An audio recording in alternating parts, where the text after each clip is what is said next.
Berenice. Edgar Allan Poe.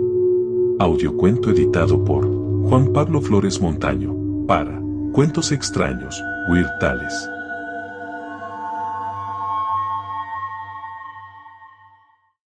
Berenice.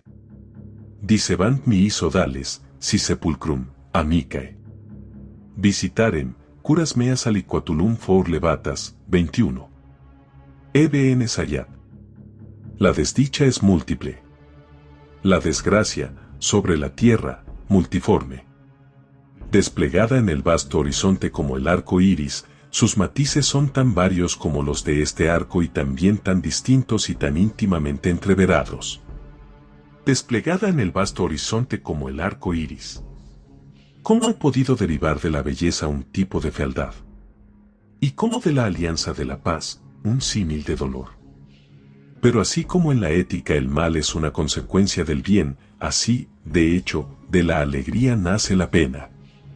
O el recuerdo de la felicidad pasada engendra la angustia de hoy, o las agonías que son, tienen su origen en los éxtasis que pudieron haber sido. Mi nombre de pila es Egaeus, no mencionaré mi apellido familiar, sin embargo, no hay en mi país torreones más ilustres que los de mi melancólica y grisácea casa solariega. Nuestro linaje ha sido llamado raza de visionarios, y en muchos detalles notables, en el carácter de la mansión familiar, en los frescos del salón principal, en los tapices de los dormitorios, en los relieves de algunos pilares de la sala de armas, pero sobre todo en la galería de cuadros antiguos, en el estilo de la biblioteca y, por último, en la singularísima índole de su contenido, hay pruebas más que suficientes para justificar esta creencia. Los recuerdos de mis primeros años están unidos a esa sala y sus volúmenes, de los que nada más diré. Allí murió mi madre. Allí nací yo. Pero es vanamente ocioso decir que no había vivido antes, que el alma no tiene una existencia anterior. ¿Lo negáis? No discutiré sobre el tema. Yo estoy convencido, pero no intento convencer. Hay, sin embargo, un recuerdo de formas etéreas, de ojos espirituales y expresivos, de sonidos musicales aunque tristes, un recuerdo que no será apartado, una memoria como una sombra vaga, variable, indefinida, incierta, y como una sombra también me veo en la imposibilidad de deshacerme de ella mientras exista el sol de mi razón. En ese aposento nací yo. Al despertar así de la prolongada noche de eso que parecía ser, pero no era, la no existencia, para caer enseguida en las verdaderas regiones de un país de hadas, en un palacio fantástico, en los extraños dominios del pensamiento y de la erudición monásticos, no es raro que haya mirado a mi alrededor con ojos asombrados y ardientes, que malgastara mi infancia entre libros y disipara mi juventud en sueños, pero sí es raro que transcurrieran los años y el cenit de la virilidad me encontrara aún. En la casa de mis padres, sí, es asombroso el estancamiento que ocurrió en los sontanares de mi vida, asombroso el total trastrueque que se produjo en la índole de mis pensamientos más simples. Las realidades del mundo me afectaban como visiones, y sólo como visiones, mientras las desenfrenadas ideas del país de los sueños se tornaban en cambio, no en alimento de mi existencia cotidiana, sino, y a decir verdad, en mi sola y entera existencia. Berenice y yo éramos primos, y crecimos juntos en la paterna casa solariega. Aún así, crecimos de distinta manera, yo enfermizo y consumido en melancolía, ella ágil, graciosa y desbordante de energía. Para ella eran los paseos por la colina, para mí, los estudios del claustro, yo, viviendo encerrado en mí mismo y entregado en cuerpo y alma a la más intensa y penosa meditación, ella vagando despreocupada por la vida sin pensar en las sombras de su camino o en la huida callada de las horas de ala de cuervo. Berenice. Invoco su nombre, Berenice, de las grises ruinas de la memoria mil recuerdos tumultuosos aletean a esta voz. Ah, vivida acude su imagen a mí ahora, como en los primeros días de su ardor y su dicha. Oh magnífica y, sin embargo, fantástica belleza. Oh sílfide entre los arbustos de Arnheim. Oh náyade entre sus fuentes. Y luego todo es misterio y terror, una historia que no debe ser contada. La enfermedad, una enfermedad fatal, se precipitó sobre ella como el simún, e incluso cuando yo la contemplaba, el espíritu de la transformación pesaba sobre ella, penetrando su mente, sus hábitos, su carácter, y de la manera más sutil y terrible llegaba a perturbar la identidad de su persona. ¡Ay! El destructor iba y venía, y la víctima, ¿dónde estaba? Yo no la conocía, o al menos no la reconocía como Berenice. Entre la numerosa serie de enfermedades acarreadas por aquella primera y fatal que provocó una revolución tan horrible en el ser moral y físico de mi prima, debe mencionarse como la más penosa y tenaz una especie de epilepsia que terminaba frecuentemente en catalepsia, una catalepsia muy semejante a la muerte real y de la que despertaba ella en muchos casos con brusco sobresalto. Entre tanto, mi propia enfermedad, pues me han dicho que no debo llamarla de otro modo, mi propia enfermedad, digo, crecía rápidamente, adquiriendo, por último, un carácter monomaníaco de una especie nueva y extraordinaria que, a cada hora, a cada minuto, cobraba mayor intensidad y, al fin, adquirió sobre mí un incomprensible ascendiente. Esta monomanía, si he de emplear este término, consistía en una irritabilidad mórbida de esas facultades de la mente que la ciencia metafísica designa con la palabra atención. Es más que probable que no sea comprendido, pero en verdad temo que no haya manera posible de dar a la inteligencia del lector corriente una idea apropiada de esa nerviosa intensidad del interés con que, en mi caso, la facultad de meditación, por no hablar en términos técnicos, actuaba y se sumía en la contemplación de los objetos del universo, aun de los más vulgares. Meditar infatigablemente largas horas con la atención fija en alguna frívola nota marginal o tipográfica, permanecer absorto la mayor parte de un día de verano en una sombra extraña que caía oblicuamente sobre los tapices o la puerta, perderme durante una noche entera espiando la tranquila llama de una lámpara, soñar toda una jornada con el perfume de una flor, repetir monótonamente alguna palabra vulgar hasta que el sonido, por obra de las frecuentes repeticiones, cesaba de ofrecer una idea cualquiera a la mente, perder todo sentido de movimiento o de existencia física mediante una absoluta inmovilidad corporal largo tiempo mantenida. Tales eran algunas de las extravagancias más comunes y menos perniciosas promovidas por el estado de mis facultades mentales, que no son, por supuesto, únicas, pero que desafían en verdad todo género de análisis o de explicación. No quiero, pese a todo, ser mal interpretado. La anormal, grave y mórbida atención así excitada por objetos triviales en sí mismos no debe confundirse con esa tendencia meditativa común a toda la humanidad y a la que se entregan, sobre todo, las personas de imaginación ardiente. Tampoco era, como a primera vista podría suponerse, un estado agudo o una exageración de tal tendencia, sino originaria y esencialmente distinta y diferente. En uno de estos casos el soñador o el entusiasta, al interesarse por un objeto habitualmente no trivial, pierde de vista, de modo insensible, ese objeto en una multitud de deducciones y sugerencias que de él surgen hasta que, al término de uno de esos sueños diarios colmado a menudo de voluptuosidad, el incitamentum o causa primera de sus meditaciones se desvanece en total olvido. En mi caso el objeto primario era invariablemente trivial, aunque revistiera, gracias a mi visión perturbada, una importancia irreal y refleja. Pocas deducciones surgían, si es que surgía alguna, y esas pocas retornaban obstinadamente al objeto original como a su centro. Jamás las meditaciones eran placenteras, y al término del ensueño, la causa primera, lejos de estar fuera de la vista, había alcanzado ese interés sobrenaturalmente exagerado que era el rasgo dominante del mal. En una palabra, la potencia mental más ejercitada con preferencia era, como he dicho antes, la de la atención, mientras en el soñador es la de la especulación. Mis libros, en aquella época, si no servían en realidad para irritar el trastorno, participaban ampliamente por su naturaleza imaginativa e inconexa, como se comprenderá, de las características peculiares del trastorno mismo. Puedo recordar entre otros el tratado del noble italiano Coelho Secandes Curio, de Amplitudine Beati Regni Dei, la gran obra de San Agustín, La ciudad de Dios, y la de Tertuliano, De Carne Christi, cuya paradójica sentencia, mortus est Dei filles, credibile est quia ineptum est, et sepulta resurrexit, certum est quia impossibile est. Absorbió íntegro mi tiempo durante muchas semanas de laboriosa e infructuosa investigación. Así, arrancada de su equilibrio por cosas triviales, mi razón mostraba semejanza con ese peñón marino del que habla Ptolomeo Hefestión, que resistía impávido los ataques de la violencia humana y el furor más fiero de las aguas y los vientos, pero temblaba al más leve contacto de la flor llamada sfódelo. Y, aunque a un pensador descuidado pueda parecer indudable que la alteración producida por su desdichada dolencia en la condición moral de Berenice, me proporcionaría muchos motivos para el ejercicio de esa intensa y anormal meditación cuya naturaleza me ha costado cierto esfuerzo explicar, en modo alguno era este el caso.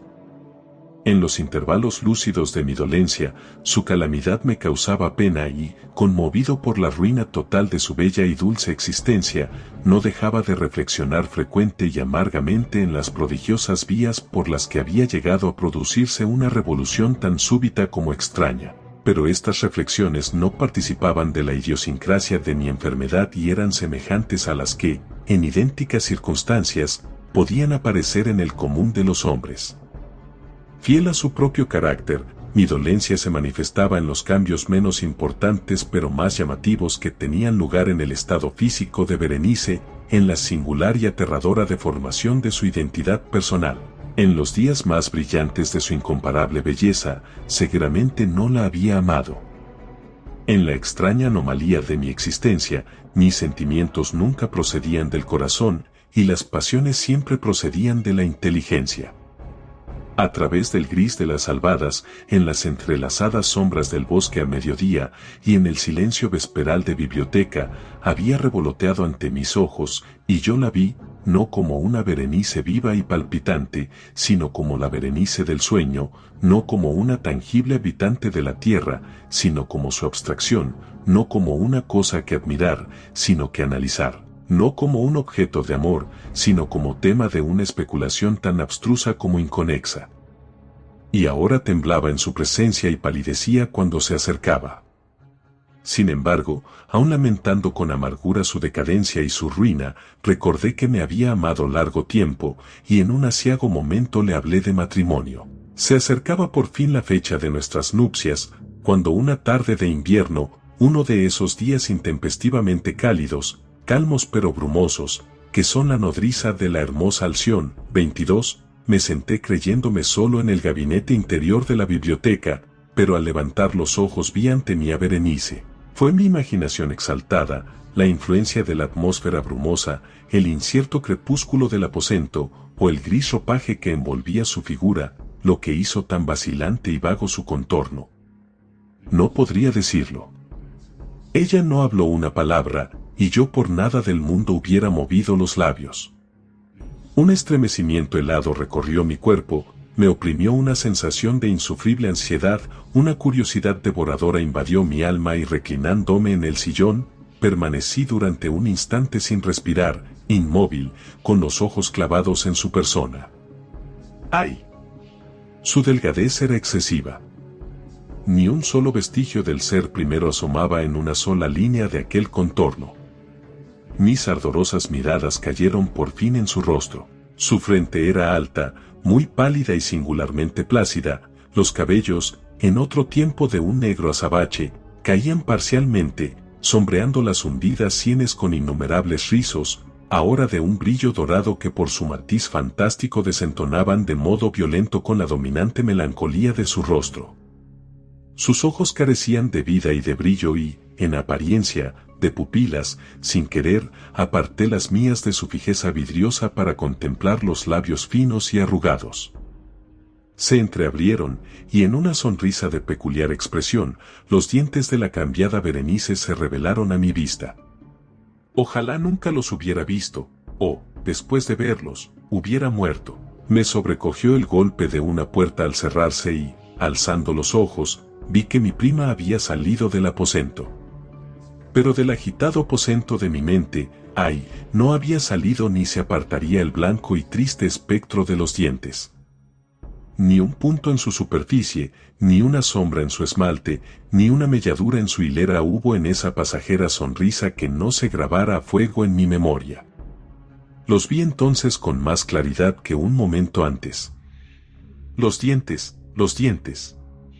Estaban allí, aquí y en todas partes, visibles y palpables ante mí, largos, huidos, blanquísimos, con los pálidos labios arrugados enmarcándolos como en el momento mismo en que habían comenzado a distenderse. Entonces ocurrió la furia de mi monomanía y luché vanamente contra su extraña e irresistible influencia. En los múltiples objetos del mundo exterior no tenía yo pensamientos más que para los dientes. Los ansiaba con un deseo frenético. Los demás asuntos, todos los restantes intereses, se desvanecieron en su sola contemplación. Ellos y solo ellos estaban presentes a mi mirada mental, y su única individualidad se convirtió en la esencia de mi vida intelectual. Los veía bajo todas las luces. Los hice adoptar todas las actitudes, estudié sus características, me preocupé por las particularidades, medité sobre su conformación, reflexioné sobre la alteración de su naturaleza, me estremecí atribuyéndoles en imaginación una facultad sensitiva y consciente e, incluso, sin ayuda de los labios, una capacidad de expresión moral. Se ha dicho bien de Mademoiselle Sayé que tous espace taillentes sentiments, y de Berenice creía yo, con mayor seriedad aún, que tous es dense taillentes idees. Des idees. Ah, tal fue el insensato pensamiento que me perdió. Des idees. Ah, por eso los codiciaba yo tan locamente. Sentí que solo su posesión podía devolverme el sosiego y hacerme recobrar la razón. Y sobre mí cayó la tarde y luego las tinieblas, y duraron, y se disiparon y albeó un nuevo día, y las brumas de una segunda noche se espesaron a mi alrededor, y yo seguía sentado, inmóvil, en aquel aposento solitario, y seguí sumido en meditación y el fantasma de los dientes mantenía su terrible ascendiente, como si, con la más viva y horrenda claridad, flotara en torno, entre las luces y las sombras cambiantes de la estancia. Por fin, un grito como de espanto y consternación irrumpió en mis sueños y, tras una pausa, el sonido de voces conturbadas mezcladas a sordos gemidos de dolor y pena. Me levanté de mi asiento y, abriendo de par en par una de las puertas de la biblioteca, vi rígida en la antecámara a una doncella deshecha en llanto quien me dijo que Berenice ya no existía. Había sufrido un ataque de epilepsia en las primeras horas de la mañana y ahora, al caer el crepúsculo, la tumba estaba dispuesta para su ocupante y hechos todos los preparativos para el entierro. Me encontré de nuevo sentado en la biblioteca y solo. Me parecía que acababa de salir de un confuso y perturbador sueño. Sabía que era la medianoche y que desde la puesta del sol Berenice estaba enterrada. Pero no he conservado del melancólico periodo intermedio un conocimiento real o por lo menos definido. Sin embargo, su recuerdo estaba lleno de horror, horror más terrible aún por lo vago, terror más terrible por su ambigüedad. Era aquella una página atroz del libro de mi vida, escrito todo el con recuerdos oscuros, espantosos e ininteligibles.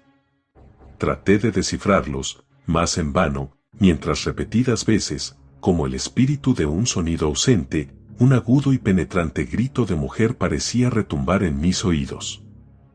Yo había hecho algo. ¿Qué? Me lo pregunté a mí mismo en voz alta, y los susurrantes ecos de la estancia musitaron que, en la mesa, a mi lado, ardía la lámpara, y junto a ella había una cajita. No poseía características notables y la había visto con frecuencia, pues pertenecía al médico de la familia. Pero, ¿cómo había llegado hasta aquí, hasta mi mesa, y por qué me estremecía al mirarla? Eran cosas de poca monta y mis ojos cayeron al fin sobre las abiertas páginas de un libro y sobre una frase subrayada. Eran las palabras singulares, pero sencillas, del poeta Ibn Sayyad, dicebant mihi sodales y sepulcrum amicae visitarem, curas meas aliquantulum for levatas, porque al leerlas se me erizaron los cabellos y mi sangre se congeló en las venas. Dieron entonces un ligero golpe en la puerta de la biblioteca, y, pálido como un morador de la tumba, entró un criado de puntillas. Sus ojos estaban trastornados de terror y me habló con voz trémula, ronca y ahogada. ¿Qué dijo? Oí algunas frases entrecortadas. Me habló de un salvaje grito que había turbado el silencio de la noche, de la servidumbre de la casa reunida, de su búsqueda del origen del sonido. Luego el tono de su voz cobró un matiz espeluznante y claro cuando me habló en un susurro, de una tumba violada, de un cadáver desfigurado, sin mortaja y que aún respiraba y palpitaba, aún vivía. Luego señaló mis ropas, estaban manchadas de barro, de sangre coagulada. No dije nada, él me tomó suavemente la mano, tenía señales de uñas humanas. Dirigió mi atención hacia un objeto apoyado contra la pared, lo miré durante unos minutos, era una pala. Lanzando un alarido salté hasta la mesa y me apoderé de la cajita, pero no tuve fuerza para abrirla, y en mi temor se me escurrió de las manos, cayó pesadamente y se hizo añicos, por entre ellos rodaron algunos instrumentos de cirugía dental mezclados con 32 piececitas blancas y marfileñas que se desparramaron por el piso.